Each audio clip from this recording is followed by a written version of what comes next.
All right, so this is the NEMSIS V3 implementation call on November 14th, 2018. Let's go ahead and dig in. We have a number of things to cover. First is some updates associated with some work groups that are trying to finish up a couple of last items associated with the V3 revision.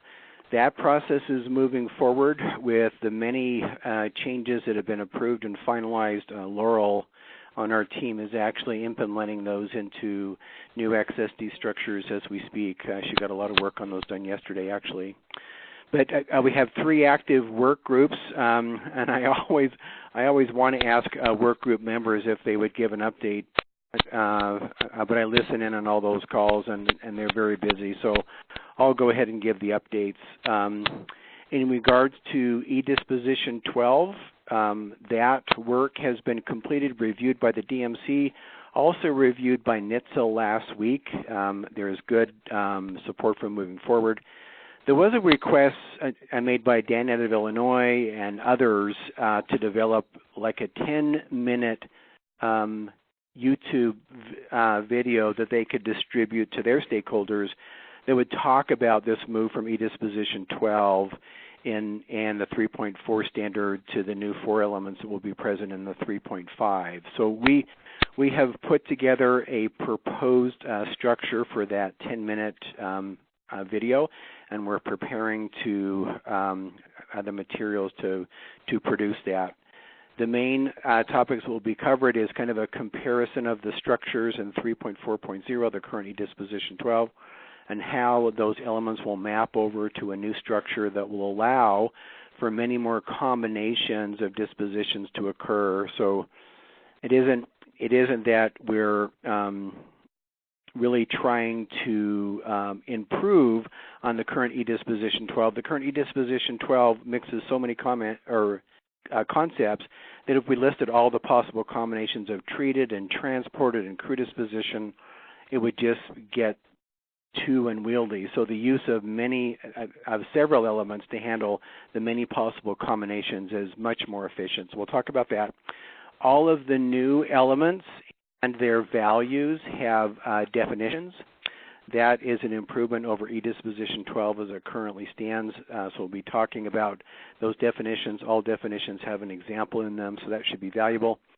We'll produce a mapping that would allow a I got a mistake there. That would make sure that folks could see how we're going to be able to map from the 3.4 standard to the 3.5 standard. Also, Chip Cooper developed this really nice tool where you can actually go online and try completing a disposition for a call using the current eDisposition 12 approach, and then also the new approach. And so this will be a tool we'll promote in this video that allows you to see, does it take a lot more time to do it this way? Is it more intuitive with the 3.5 approach? And I think folks will find that in fact is true. And then we'll cover some of the issues that are associated with the change, including the changes to our business rules, because many of them now branch off of eDisposition 12 and 3.3.4 and 3.4.0. So those will be the major concepts that are covered in that 10-minute video. I know that Doug has been incredibly active on the eDisposition group, as well as David Saylor, David Newton, and Chip Cooper. Any of you folks have other comments about that work? This is Doug, and I do not. Okay, great. Thanks, Doug. Anybody else? Okay, great. Well, we will hope to have that out in December, so there'll be plenty of time for you to be able to shop that video around, make sure people get a chance to understand that change. That will be an important one, so we're working hard on that. Update on the CARES NEMSIS Harmonization Work Group, another very active work group. They held 3 work group meetings that were led by NHTSA. This is on top of some preliminary work that was done by the work group when it was being led by the NEMSIS TAC. NHTSA decided to lead the last 3 calls in an effort to kind of bring in politically other folks associated with cares to ensure that there's good representation on both sides. Those meetings have been held. The information is with NHTSA. I had a good discussion with Jeremy Kinsman last week. He said that those recommendations will probably come out of his office for review by the DMC next week. So we're excited to see those. Finally, an upgrade on the e-outcomes work group. They met yesterday. The great discussion about how to structure the e-outcomes section in NEMSIS. So this is the group of elements that represent data that would come back from a hospital record regarding the patient's outcomes, so that that data can be used to improve the performance of our EMS providers. So the common theme that's kind of running through the comments and the documents that are being developed is really working with the current e-outcome section and removing some elements. They're talking about removing 4 and then adding at least 3. I think more than that will be added. So really keeping the traditional e-outcomes section, but there's a really important discussion going on regarding whether that e-outcomes XSD structure, the actual structure of that section, will stay in the NEMSIS standard or would be a separate XSD. The idea is that the data that will come out in e-outcomes can be used for many purposes, right? It can go to the local agency. They can receive that data. They were part of the care of that patient. They fall within HIPAA to have that information for performance management. But data going to the state or national level falls under different recommendations and different actual credentials for security and confidentiality. And so separating it out into an XSD may make that particular document much easier for states to think about and approve, and so that outcomes can move through the state and then up to the national level. Keeping it in the traditional structure may be harder because then it rests with the actual patient care report that's the legal document for the care that was done out of hospital. And so that discussion continues to move forward. If you're interested in that work group, would be happy to send our next call date and time to you for you either to participate or to listen in.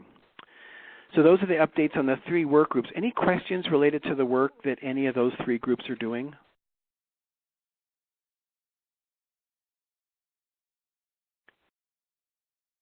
Okay, good. All right, thank you. All right, let's, Josh, is it okay if I turn some time over to you to talk about your work with the NEMSIS Performance Measure API that you've been piloting with vendors? Sure, yeah, I'd be happy to. As you probably know, we have a NEMSIS Performance Measures web service that has been under development and was released for some external testing as kind of a beta version a few weeks ago. We had a handful of vendor developers who tested the service and provided feedback to us. We're currently, we've gone through the feedback that we received, which I will summarize in a second, and we're currently working on the prioritization and decision-making of which feedback we will respond to and implement, and the timing of implementing those changes. Here's a brief overview of the feedback that we received on the web service. First of all, it worked and performed well and worked correctly, gave results as expected for everyone who tested. But we got some great feedback to help us kind of polish off a few rough edges. One of those rough edges is the way that it handles error situations.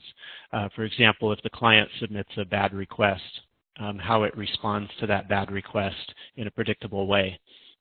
So we're going to implement a few improvements to error handling consistency so that the client can always expect, for example, to get a status code in every response, and then have a consistent way of knowing what error messages or error situations may have occurred. Another recommendation was to recode the coding behind some of the labels of the parameters to line up better with NEMSIS codes and Census Bureau codes. So that's a change that we're currently evaluating the effort required to do that. That change would have no impact on the end result of the web service, but could potentially make it a little easier for developers to understand how the data from this web service might correlate to data in their own systems. So we're evaluating that one for how much effort it would take. There was a request to make a change in how we return empty results. You know, from time to time, there could be a particular cell of data that is empty, either because there were no records in that particular cell, or there was a low number of records and we have small cell suppression turned on. We'll make some technical changes in how those empty cells are represented in XML. There was a recommendation to split out the not values, the not recordeds versus the not applicables, and we've decided not to implement that suggestion. There was a recommendation on the patient contact volume parameter and how we've broken it out. We broke it out into about five or six buckets, and based on historical data, there's approximately an equal number of agencies in each bucket. But the recommendation that we received was, even though that's a nice, technically clean way to break down patient contact volume, it doesn't really reflect the impact of those volumes on real-world agencies. For example, agencies with 50 calls a year and agencies with 300 calls a year were in two different categories. But agencies with 3,000 calls a year were in the same category as agencies with 50,000 calls per year. There's a recommendation that we reevaluate the buckets that we chose for patient contact volume. There was someone asked how far back the data will go in the web service. Currently, there are a few records from 2014 in there, and so we're attempting to clarify a policy, or establish and clarify a policy for so everyone will know how far back the data will go. There was a request to be able to filter on multiple values in a parameter in a request to the web service. For example, to request all the data for an urbanicity level of either urban or suburban. Currently, you could request urban, and you could make a separate request to get suburban, and then you'd have to combine the results together on the client side. So the request was to be able to put in a web service request that would get both urban and suburban numbers all together, as an example.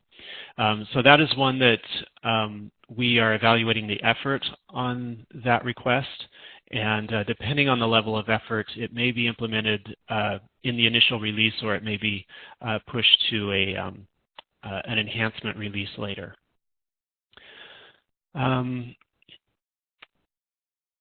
There were also several suggestions for improvements in the documentation, which was great because the documentation that we provided was just a draft at the point that we had the testing performed. So some of those suggestions for improvement include that we document how urbanicity is calculated. We will document why data from tribal ownership type is not included in the service. Documentation of how far back the data will go, and also documentation to highlight the usefulness of two particular parameters for building trend charts, and those are the year and month parameters that we expect will be the most commonly used parameters in order to build trend charts. So that's a quick rundown of the feedback that we received. Many things that we've already written up as tickets for development, and a few things that we're still just gathering some some research on what the effort would be to make those changes.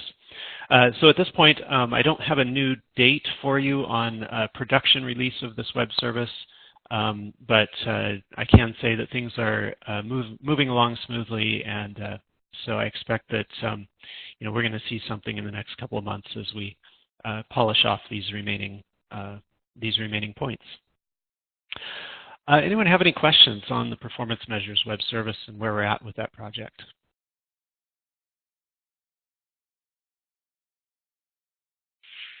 Okay, great. Back to you, Clay. All right, thank you, Josh. Appreciate that review.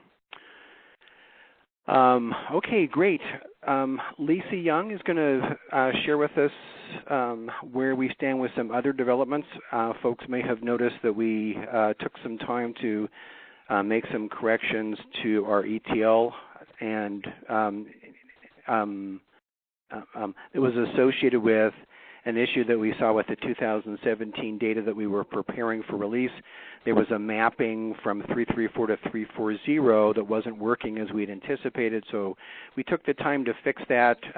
When we did it, it required that we run some older 334 records back through our ETL, our corrected ETL.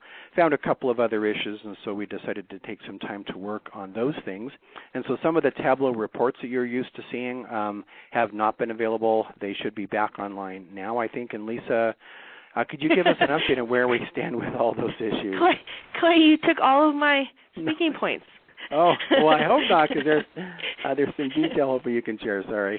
Okay, sure. No problem. So I'll just give some updates on V3 Cube, on the public release research data set, and then Tableau. So for V3 Cube, we're in the finishing stages of development, and we'll conduct an initial round of testing on a beta version of the V3 Cube with the CDC and with Kathy Curley from Pennsylvania. Kathy was a big part of testing for the V2 Cube, so we're appreciative that she's agreed to help again with the V3 Cube. That beta testing will occur the week after Thanksgiving, so the 26th through the 30th.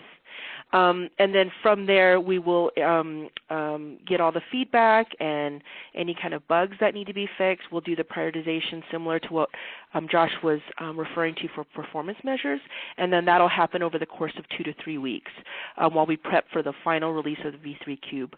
And we expect the final release to occur at the beginning of the year. Does anybody have questions about V3 Cube?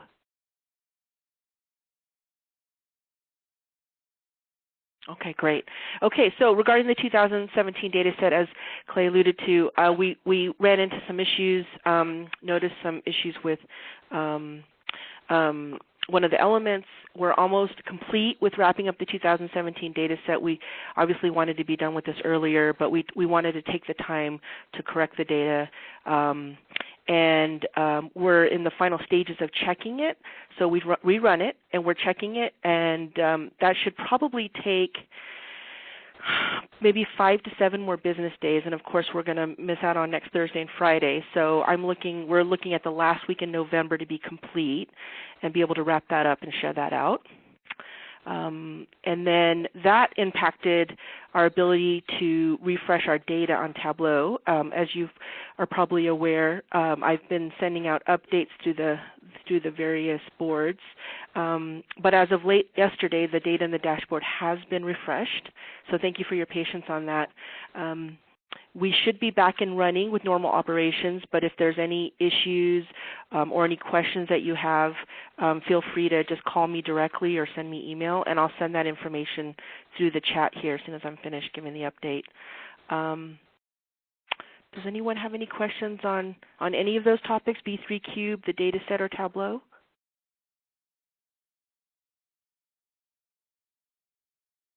Okay, great, thank you. All right, Lisa, thank you. Yeah, lots of additional detail. Thanks. Appreciate that much. Okay, on the last call, the last V3 call in October, we took some time to review the summer work group's recommendations regarding elements in the NEMSIS standard that should be either promoted or demoted as national elements.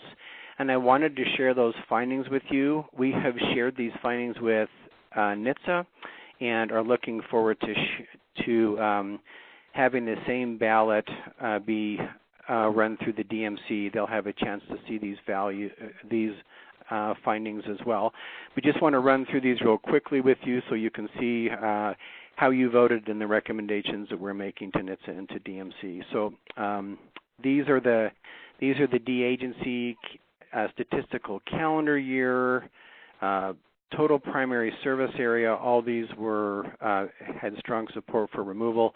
Total service area, EMS call center volume, dispatch volume. All these were values that each agency had to provide just once a year, but these will be removed as national elements. Patient transport volume, patient contact volume per year, all those were unanimously reported should be removed. There were two in the deconfiguration section that kind of spoke to the capabilities of an EMS agency. Since many demographic files aren't being completed by the actual agencies, these two elements were difficult for states, for example, to complete in proxy for an EMS agency. And both of them received strong support for removing EMS agency specialty service capability and patient monitoring capabilities. All right, there was also a move afoot to remove some of the elements that talk about what procedures are permitted by the state. These could be provided by the state rather than having to be reported by each agency. They could be reported by the state in the data set builder and in the state data set that will be required with 3.5. So these could be removed and just reported by the state. So procedures permitted by the state, medications permitted, protocols permitted, all those there was strong support. Then there were a couple of ones that were more controversial, and NHTSA also feels like these will require additional conversations, and they're reaching out to folks across the country to get more feedback regarding these. One is e-disposition 23, hospital capability. This is the single element that throws the most warnings across the nation, as you can see in your state data profile report that's available. But there's kind of a mixed feelings about demoting that as a national element. Also, this idea of promoting the medication administered route. There seemed to be a little bit stronger support for that. NHTSA was supportive of that change. This idea of removing the response to a medication or procedure, NHTSA wants to collect more information regarding these two as well. So here's the findings for removing the response to medication. Remember, these are kind of subjective assessments of whether the patient's doing better or worse or the same after the administration of a medication or a procedure. The procedure's down here. I'll just move down right there. So that's the findings on removing the procedure 08. And then there were a couple of more that were controversial. Here is the element in E-Other that allows for NEMSIS to report on a national level whether or not there is an occupation-related injury to our providers. And NHTSA has pretty strong feelings about this element, and so they're also reaching out across the country about how to maybe improve this element. And there was strong support for removing the protocol age category. It was an element with two values, adult or pediatric, and so good support for that. There's the procedure one we talked about, and then promoting the last known well as a required element had pretty mixed reviews as well, so that'll go to the DMC for further work there. All right, and then not strong support for promoting E×02 dispatch notified date and time as a national element, to promote that to a national element. All right, and then pretty strong support for removing the method of blood pressure measurement as a national element, so demoting that element. All right, any questions about those findings based on the survey that was taken on the last call? Clay, this is Josh. Also just a reminder on as we looked at state procedures, medications, and protocols, there's also the state certification or licensure levels, deconfiguration.02. I know we discussed that before, but that's one I just want to make sure we don't lose track of that one. That one can be removed from or demoted in the demographic data set because it'll be in state data set as well. Yeah, thank you, Josh. I don't know why that wasn't here, so thank you. Thank you. Any other questions about the survey results? All right, so as I mentioned, we'll present the same survey to the DMC, and we will keep NHTSA involved in those discussions. All right, so we do have a survey we're hoping that you would be willing to participate in today. It'll be a very short survey. It's a one-question survey. I think Lisa has added the survey, or will add the survey to the, oh, there it is. So there is the survey link in the chat. This is just a single question survey. It's related to E-Other15. It's we had voted to add some additional reasons for why a provider or why a patient cannot provide a signature on the ePCR. And so you can see that there are a number of additional values that are being requested. These values were aggregated by David Saylor, who's with MetaView and Beyond Lucid products. So those are requests that they've received through their product to add. So I'm going to show you the current E-Other15 so you can see the current not signed that we have. I'd ask that in that survey if you would just take a couple of minutes, compare the choices that David is suggesting should be added, but then compare them to what we already have. We don't really want to have strong duplicity among these options, right? We want to keep this list as efficient as possible. So, for example, we already have a value for unconscious, and so maybe other things that just speak to the patient's consciousness, for example, we probably don't need to go into additional detail, I would assume. So I'm just going to give you like a minute or two, and I'll be quiet. Compare what you see on your screen that I'm showing that's currently present in E-Other15, and then if you would compare those values to your single question you have in your survey and mark those that you think should be added on top of the ones that we already have in E-Other15. If you take just a moment and complete that survey, that would be very helpful for us.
Sorry, that list of current values slipped off my screen. Sorry about that.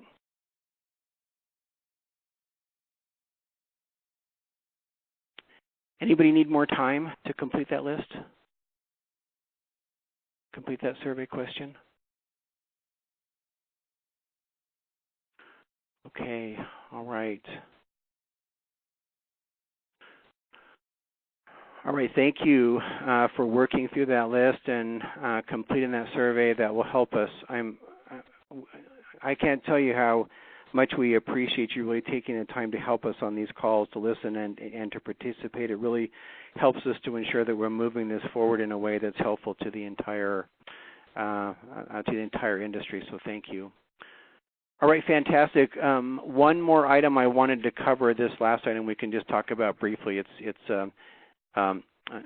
some other issues associated with it, but wanted to talk to you about this idea that there has been a request, and we approved it for ePatient 13 to change the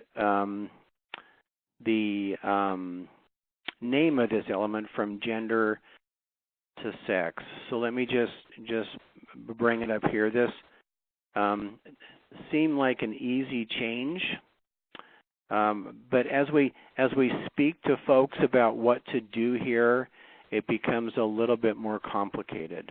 So clearly there was support to do this, but there was also some indication that folks felt like it would be problematic. The current idea on the table is no, I just lost that, is to change the patient, the ePatient 13 title to sex, and then the definition to the patient's sex. Pretty straightforward. But then, of course, the issue becomes that we're finding, and I'm going to try to describe this well, is if we define this as a more physiologic type variable as the anatomic sex, there becomes this issue associated with that there's clearly social constructs associated with gender, and so making a kind of a binary biological choice would probably make it necessary for us to have some other value choices, right? So right now we have female, male, an unknown, unable to determine. There's this idea perhaps of adding, removing unknown, or maybe keeping it and having male, female, unknown, and then some type of an indication of whether or not there was a reassignment surgery that was associated with that patient. So I just wanted to bring this up again because I know vendors and states, I think, struggle with this as well. There were some other voices that said, well, why don't you just keep it gender? Why aren't we just reporting the patient's preference for gender? It will most often be anatomical, but if there is some other kind of a social construct that the patient perceived as more important, or a personal identification that's more important, then we should honor that. I'm just going to open it up. There's clearly conversations on both sides of this coin, but it would be very helpful for us in trying to decide what to do here if we could potentially have some other views that are shared about what others have done in this circumstance. Any comments from folks? This is Aaron from Zoll. Yeah, I'm please. just wondering what is maybe necessary, or what's necessary to know for patient treatment? Is it actually the sex that's important, or the gender as they identify themselves, which you want to be calling them during the patient encounter? So what's the most important thing to actually know for patient treatment? I would think they're equally important. So respecting a person's identity and ensuring that the documentation about that person respects their identity is as important to their mental well-being as knowing whether or not they're biologically male or female is important to their physical well-being. So from the perspective of patient care, if you arrive on scene of a biological female who identifies as a male and is experiencing severe abdominal pain and a non-hormonal based absence of a menstrual period, yeah, biologically your index of suspicion would be ectopic pregnancy, something female related, but that doesn't change the fact that their mental wellness is based on the fact they identify as a male. So it raises some really interesting issues, because the solution of, using the current element and then altering it to whatever they identify could create some conflicts in existing rules, where you would have a male patient, a documented male patient, and be following a pregnancy-related protocol. But I don't know that the expertise is necessarily, let me just speak for myself. I don't know enough about the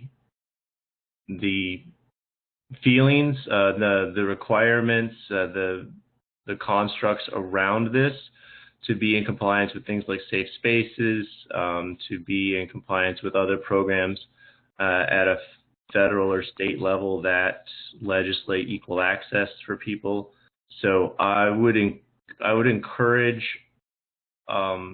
this group or NHTSA or the data managers to engage with the advocacy groups around this issue and better understand what would be best for the patient. Because EMS is going to be one of the primary providers of medical care to transgender persons, just because of the incidence of homelessness, the incidence of self-harm, and the demographics around that group. So I think it's important for EMS providers and the documentation that they utilize respect and treat with dignity the people who they primarily care for. And I absolutely agree with that as well. That's kind of why I asked that question, whether we need to be even recording some of that information in case it's sensitive. But yeah, I agree. Getting some more input, probably adding more values. And I'm wondering, and I've wondered for a while, do we actually need two separate fields for sex and gender rather than trying to rename this one to fit all needs? It seems like they're separate issues and maybe need to be recorded separately. Agreed.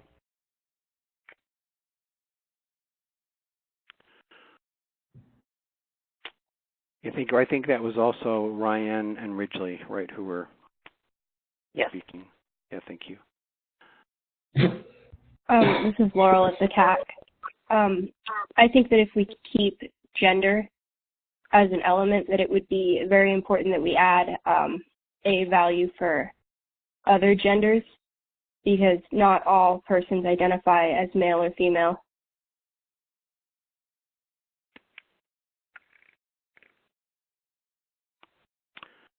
Yeah, thanks, Laurel.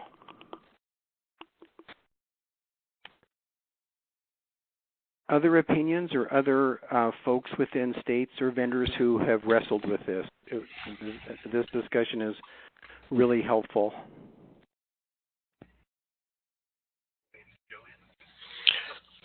Clay, this is Doug. I guess I would like a little bit of time to check with the people above me in state government and not make this a personal opinion, but as to what we are required to do as a state. We all have our own personal opinions as to what should be done, but I think there's probably some CDC stuff that comes in here. There's probably some payment stuff that comes in here from Medicare and all of that sort of stuff, as well as positions of states. So I guess I'm not really ready to make a decision because I need some consultation with people above me. Well, that's great, Doug. Yeah, and if other states, including Nebraska, if you could send us a recommendation that you're using it at the state level, there's also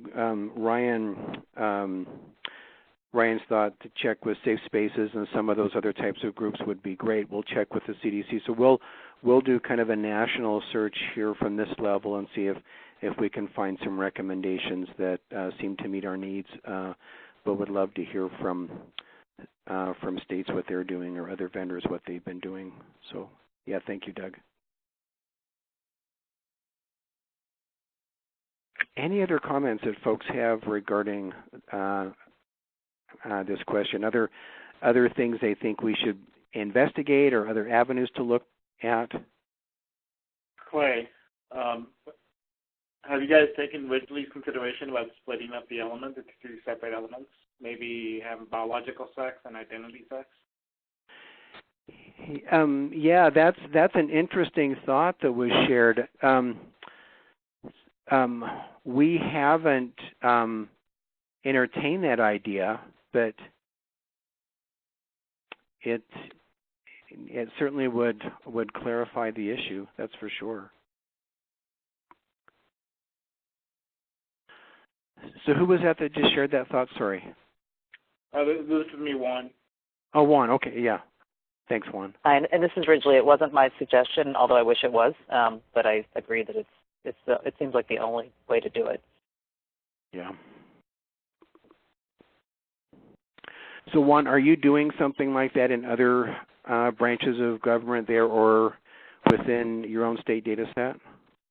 No, we're not doing that. Okay. That's something we would have to take up higher and see what the state's opinion and what they're doing. Right, and we'll just try to come up with a couple of recommendations for this group and for the DMC, and we'll run it by NHTSA as well, so there'll be good opportunities to vet this. But it doesn't seem to be as straightforward as we'd like it to be. So, this is Eric in Colorado. One comment, so yeah, we'd have to see what's in our chain as well. One thing that I do know out there is some transgendered and LGBTQ Center of Excellence for Medical Providers training, and it might be a good place to also reference. Oh, okay.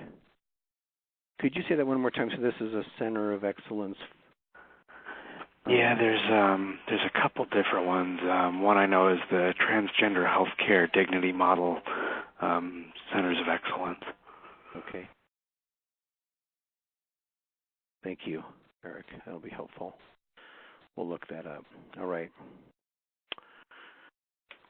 All right. Good. Some great recommendations. Thank you for the comments. Any last comments regarding this issue of other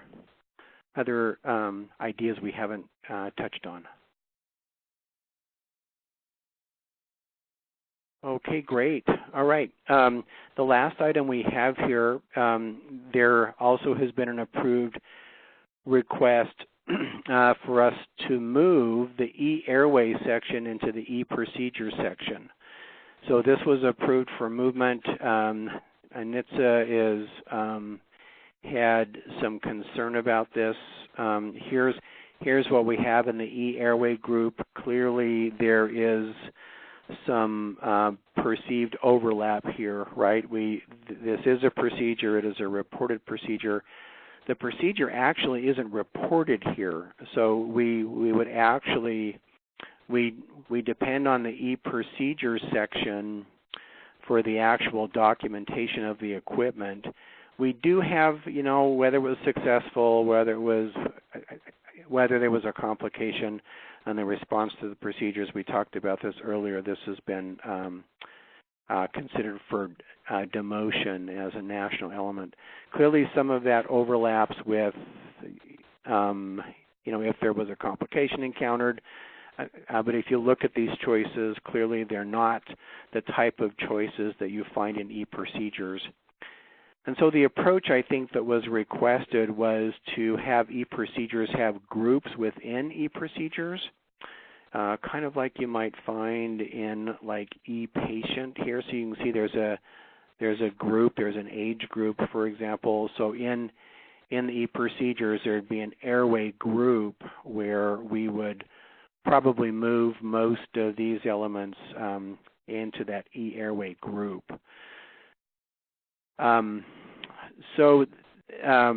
Taking this approach kind of sets a little bit of precedence, right? There's a lots of procedures that are specific to certain types of time-sensitive issues or of complicated procedures. Airway is a good example. We removed hypothermia treatment from e-arrest because we felt it was duplicative for our providers to have to provide that information in e-arrest and e-procedures. So that was removed with 340. So I just wanted to maybe just in the few minutes we had left, I can see the value of kind of moving these things into e-procedures. I think it clearly, as far as the structure of the XSD tables would be clearer. I think a fair number of vendors have come up with clever ways to ensure that people aren't like having to double report when there's either an airway or when there was hypothermia treatment in the out-of-hospital setting. Any comments among either the states or the providers regarding this idea of maybe adding a airway group into the e-procedures?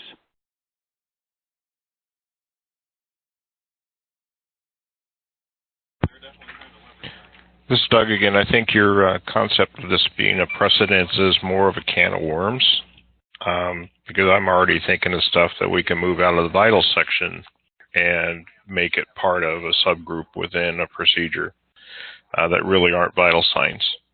So I would hate to jump into something here without more national discussion, because we are setting a precedence if we do something special for E-airway. While I'm in favor of not having an E-airway section, I'm not sure of the solution. Thanks, Doug. Yeah, it's a good comment. There has been a discussion about things in e-vitals. That's a really good comment. Thank you. The precedent was also set with version 2 and carried over to version 3 with like vascular access location. That only applies to IVs, which is, a handful of many procedures. Right. Yeah, Kevin, that's absolutely right. From version 2 to version 3, that's correct.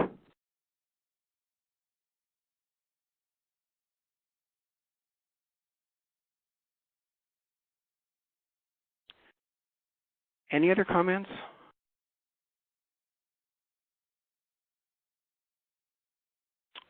All right. Well, I think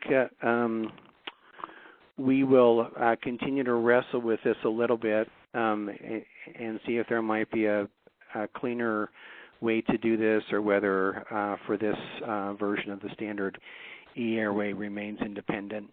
But we will bring those recommendations back to this group as we continue to work our way through those. All right. Wow. So we had a full agenda. That completes the planned agenda that we had. Do folks have other comments that they would like to bring up regarding these issues, or other topics they'd like us to investigate and bring to a future call?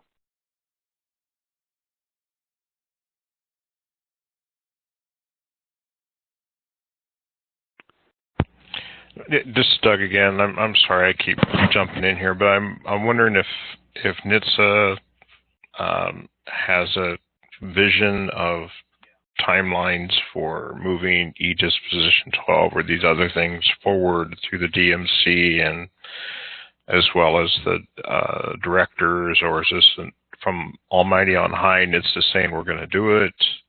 Has that process been talked through? I've been a proponent of this, so I'm going to stick my foot in here again of a process.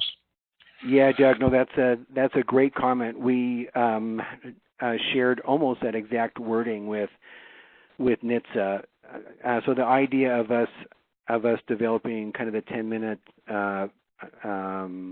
YouTube video that we we talked about earlier in the call was related to that discussion as well. So I know that they're considering that, and what in addition associated with 3.5 could benefit from additional approvals. So I know that's on their radar. I'm not sure what's happened with it, but we'll see if we can follow up and report on the next DMC call. Thanks, Doug, for the reminder. You're welcome. Thank you too. Okay. Any other comments that folks have regarding this call, or things they'd like us to work on?